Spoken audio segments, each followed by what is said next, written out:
The Good Stuff. Hey there, everybody. Let's start tonight with some good news. No, great news from Portland Trailblazer Damian Lillard. Check this out. This is his Instagram post today, announcing in the cutest way that his family is growing with twins. They're expecting a little boy and a little girl. Hey there, thanks for joining us on The Good Stuff. I'm Ashley Korsland. We want to say a big congratulations to Damian and his fiance. Now, you may remember they have an adorable little boy, Dane Jr., who was born back in 2018. So thousands of people, as you can imagine, are reacting to the news on social media. Sports reporter Casey Holdahl says Dame is going to have a lot of good advice because two Blazers assistant coaches have recently had twins. There you go. And Lala Anthony showed her support. She is married to fellow Trailblazer Carmelo Anthony. She says, congrats, so happy for you guys. That is wonderful. Well, Dame's love of kids is clear with how much he has given back to the youth here in Portland, and that includes a surprise Zoom visit that we recently found out about. Our Devin Haskins explains. Oh, hi. I was just dreaming about the days when we would be able to be back in our classroom. Deanna Albaugh teaches fourth grade at Templeton Elementary School in Tigard. She's a big Blazers fan and sometimes even uses the team as a teaching tool in her classroom. We'll watch their game footage after the fact to talk about how they persevered in an instance. Little row, okay? Okay. Her message is to her students, if you want something, go for it and don't give up. In an effort to get Damian Lillard to speak to her class, she laid it all out on the line last May. So, Damian, my question to you is, would you like to come to our Google Hangout? We talk about this and we talk about that. Her impromptu rap caught Dame's attention. Okay, can you hear me now? Yes, I can hear you. Okay, I told students I was going to be calm, so just give me 1 minute, okay? Okay, hi. How you doing? Just him showing up and saying, hey, class, how's it going? Keep going hard would have been enough. Instead, he answered every question the students had. Hi, Damian. Parker wants to know if you have a pet. I was wondering what you've been doing during your stay-at-home time. What kind of video games do you like to play? Even giving them advice as they finish the school year. There is no sports if you don't have the grades to play. So that tells you right there that education is the most important thing, because you're going to go to school, you're going to have class, you're going to be taught regardless of if you play a sport or not. But if you don't do that, there is no sport. So it's really important that you take your education serious. It's that message that she'll bring back to her new class of fourth graders this fall. I think just reminding them that even during this difficult time, it's a learning time. And that was Devin Haskins reporting. Okay, with Dame's announcement about twins in mind, that got me thinking a little bit about parenting advice, and I asked you for that. But I was thinking, because I have twins who are 2, my advice is to, well, maybe don't take anyone's advice and do what works for you and your family, but take pictures of each kid individually. Don't always lump them together as the twins, and that way they have their own sense of identity. All right, I'm going to get off my soapbox. Let's share some of your great viewer advice. Let's start here with Laura Nelson, who is a mom of twins as well. She says to sleep when your newborn sleep. I heard that one so much before we had ours, and yes, that is so true. And here's a good reminder from Mona Guyden. Take some time for yourself and your relationship. Yes, prioritize that for sure. Laura Menard says, accept help when it's offered. Don't just say, sure, I'll let you know. Take it up. Take them up on it. It will really help you, I promise. And Marcia Webb agrees. She says, parenting twins takes 2 people. Do not let them outnumber you, especially once they learn to walk. Well, you better baby-proof your house like crazy at that point. And cheers to this one. Dolores Reset says, join a Wine of the Month club. That might be the best advice, Dolores. Love it. Hey, if you have some thoughts, you can text us those at 503-226-5088. Well, we know that Damian and his teammates are done for the season, but their training never really stops, right? And nor does it for younger players with big hoop dreams. Steve Redlin takes us to Dayton, where virtual workouts are now the norm. My name is John Hildebrandt, and we're in Dayton, Oregon. John's life is basketball. Our rating system now is 100 levels, and it determines how hard a player is to guard. Welcome to Super Handles University. It's a basketball academy located 5 miles south of Dayton, Oregon, on a farm surrounded by... These are semi-dwarf cherries, and my dad has an eclectic variety of cherries. There are Rainiers, there are Bings, there are Bentons, there are Reginas. I spent a lot of time moving pipe. John's dad, Roger, was an all-star Dayton High School player in the mid-1960s. He supported his son's basketball development by keeping an eye on his workouts. And he would climb up there and look through the hole. And this is him right here. He was very willing to customize my schedule around basketball, so I'm thankful for that. It's always been about the game. This barn was built in 1938. They never had to go far to get their workouts in. And now with the university created here, the digital workouts are available during a time that in-person basketball training is very limited. Empower kids with skills that they can play against bigger players and still excel. John's workouts have a rating system that allows players to put numbers to their workouts and their improvements. Enter your skill rating at the bottom, and your first day of prescribed workouts will appear. He made his name in ball handling, team playing, and skill building. The players who want to improve their games using the Super Handles tools have no problem during the virus restrictions. But you need to be disciplined. Very few are. It's about as rare as a two-door outhouse. Several thousand players have used the workouts. A Facebook video John posted got 4 million views. John hopes that he can have a positive impact on others who want to play the game he loves even better. And you can find more information about the basketball training program at superhandles.com. Well, there is plenty more good stuff to come tonight, including an emotional celebration. A Portland police officer who overcame tremendous odds retires after almost 3 decades. We're so proud of him. Yeah, he's really been an inspiration to all of us. Definitely.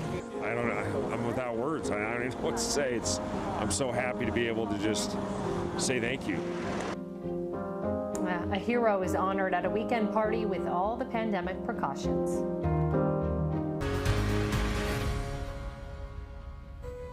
And welcome back to The Good Stuff. Hey, some Oregon Army National Guard soldiers are back home with their families. The soldiers recently arrived at PDX after being deployed in the United Arab Emirates.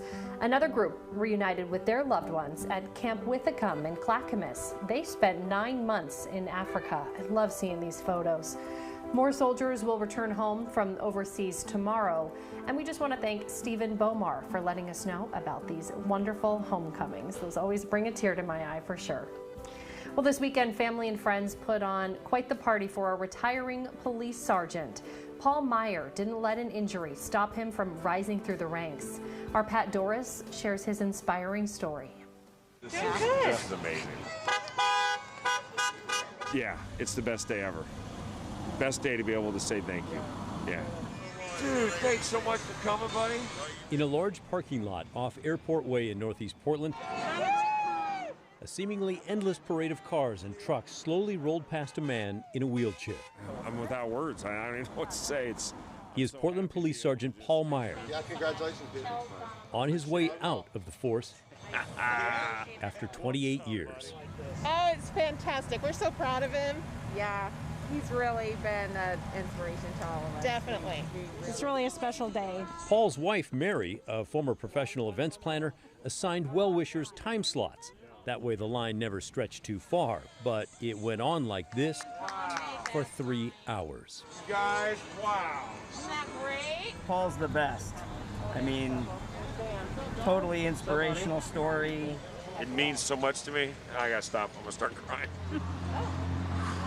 There have been many life chapters for these two, some of them quite dark. Very lucky. Very, very lucky. In 2017, I talked with Paul and Mary about a training accident on Hayden Island that nearly killed Paul 5 years earlier. As he drove his ATV at the end of a day, a windstorm broke off the top half of a tree the size of a telephone pole. It landed directly on top of Paul's helmet. Then the next thing I remember was a good 10 to 12 days after the accident. The blow crushed his spine. Surgeons pieced it back together, but the nerves were gone. He'll never walk again. The days spent standing with his sons fishing were over. I was a wreck. Eventually, Paul Meyer made it through.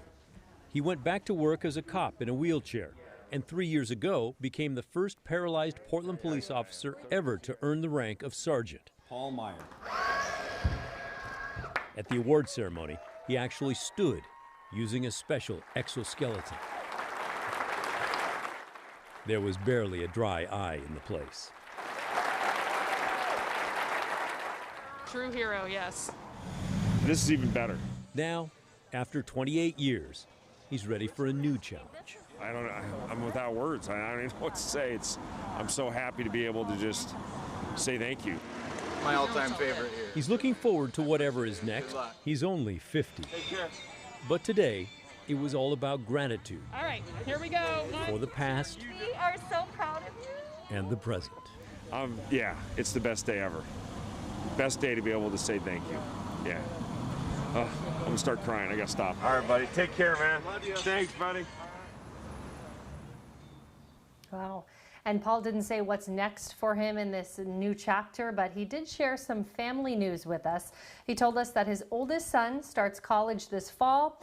His other son is not far behind. Well, happy retirement to you, sir, and thank you for your years of service. Well, still ahead, a sweet treat for seniors around Portland. Local Girl Scouts donate dozens of boxes of cookies to Meals on Wheels.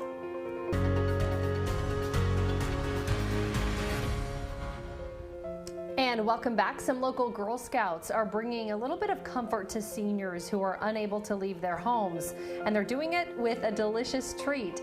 This afternoon, the Girl Scouts donated more than 100 boxes of Girl Scout cookies to the Meals on Wheels kitchen in Southwest Portland. We talked with a member of Troop 10707. Some old people are very sick, and we want to bring some smiles on their faces. Meals on Wheels provides food to older adults across the Portland metro area. Since the pandemic started, the nonprofit has been delivering 8,000 meals each day. We appreciate Julie Piper Finley for telling us about this awesome donation. Way to go, girls. Well, let's highlight another group using food to bring comfort during this pandemic. It's a nonprofit cooking school. Christelle Kumwe tells us they have fed thousands.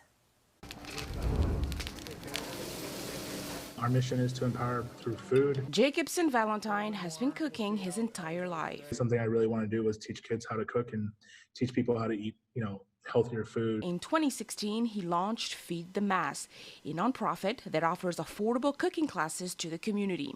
Started doing classes once a week, and then from there, it just kind of blew up. Jacobson eventually quit his job to give Feed the Mass his full-time attention.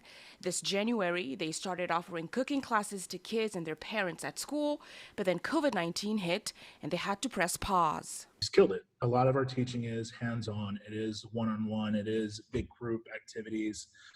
It changed our entire culture. I took like a 2-week hiatus just saying I don't know what I'm going to do. I just lost my job. But when Jacobson saw the mountains of food waste in the early days of the pandemic, he knew he had to do something. And started talking to a bunch of businesses and restaurants saying, hey, if you're about to throw any food away, let me know. I want to pick it up and I want to use it to feed people. Feed the Masses Fed project started in April.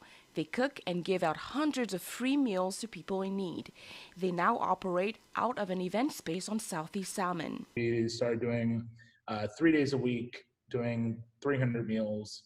And then now we're doing about 600 meals 3 days a week. Jacobson and his crew have fed more than 12,000 people since April. The entire operation is volunteer-led, and other Portland chefs are stepping in to help.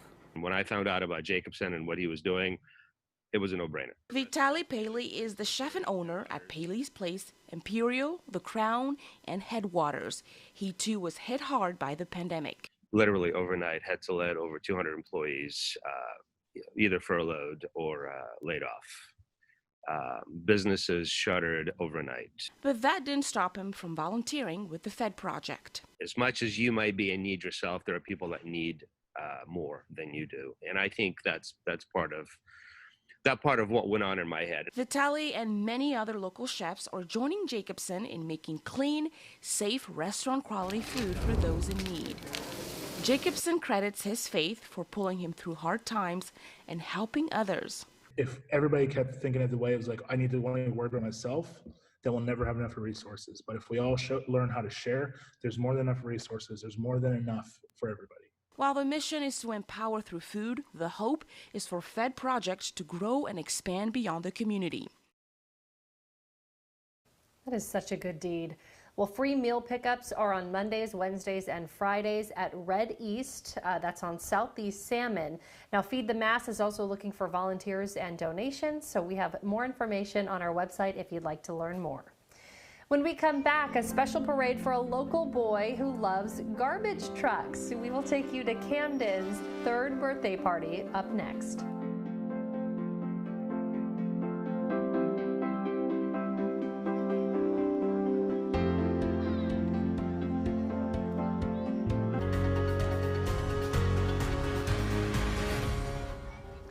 And we will wrap up our show with a surprise birthday celebration for a 3-year-old featuring a fleet of garbage trucks. Camden Park enjoyed it right from his front door. Chad Dehart has his adorable reaction.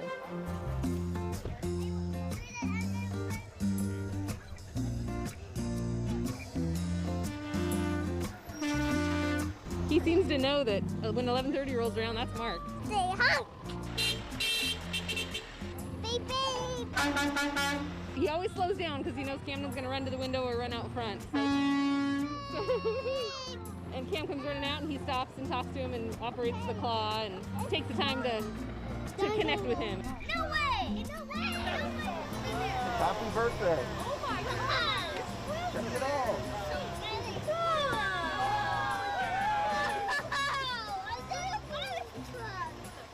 When I was growing up, my neighbor, or my garbage man, did the same thing for me.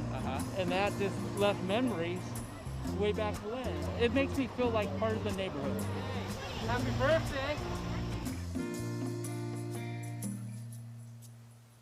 Oh, that is just the sweetest, and what a perfect way to end our show. I'd just like to say thank you for joining us on The Good Stuff, and remember to keep sharing all the good stuff in your life. You can text your stories, photos, and videos to 503-226-5030 or email thegoodstuff@kgw.com. And we will close the show with a beautiful sunset view from our Astoria Skycam. Have a great night.